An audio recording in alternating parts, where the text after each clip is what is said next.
మీకు తెలుసా, మన భారతదేశంలో ఉన్న ఒక దేవాలయం రాజ్యాల కంటే ధనవంతమైనదని. అదే తిరువనంతపురంలోని అనంత పద్మనాభ స్వామి ఆలయం. ఇక్కడ స్వామి ఆదిశేషునిపై పవలించి ఉన్న దివ్య రూపంలో దర్శనమిస్తారు. మరి ఇంకో షాకింగ్ ఫ్యాక్ట్ ఏంటంటే ఇక్కడ అభిషేకం చేయరు, ఓన్లీ పూజ మాత్రమే జరుగుతుంది. అసలు స్టోరీ ఇప్పుడే మొదలవుతుంది. ఎందుకంటే ఈ దేవాలయంలో ఒక రహస్యం, అదే లక్షల కోట్ల విలువైన రహస్య నిధి. ఈ ఆలయానికి కింద ఉన్న భూగర్భంలో 6 గదులు ఉన్నాయని చెబుతారు. వాటిని నెలమల్లిగాలు అని అంటారు. వాటిలో ఏన్షియంట్ జ్యువెలరీ ఇలాంటివి చాలా ఉన్నాయి. 2011లో సుప్రీం కోర్ట్ ఆర్డర్స్ తో 5 గదులు ఓపెన్ చేశారు. అండ్ గెస్ వాట్, బయటపడిన నిధి విలువ 1,00,000 కోట్లు పైగా. దాంతో ఈ ఆలయం the richest temple in the old గా నిలిచిపోయింది. కానీ 6వ గది మాత్రం ఇప్పటికీ మూసివేసే ఉంది. ఎందుకంటే ఆ తలుపుపై నాగరూపం చెక్కబడి ఉంది. దానిని భక్తులు దేవుని కాపలా ద్వారం అని నమ్ముతారు. ఆ తలుపుపై ఉన్న మంత్రాలు చెబుతున్నాయి,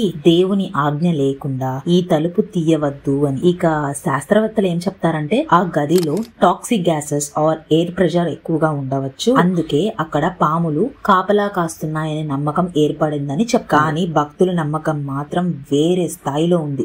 అదేంటంటే ఆ తలుపు వెనుక దాగి ఉంది సంపద మాత్రమే కాదు, ఆ స్వామి రహస్యం. అది తెరవని వరకు అనంత పద్మనాభ స్వామి ఆలయం మిస్టరీ కొనసాగుతూనే ఉంటుంది. అందుకేనేమో some secrets are meant to stay hidden అని అంటారు.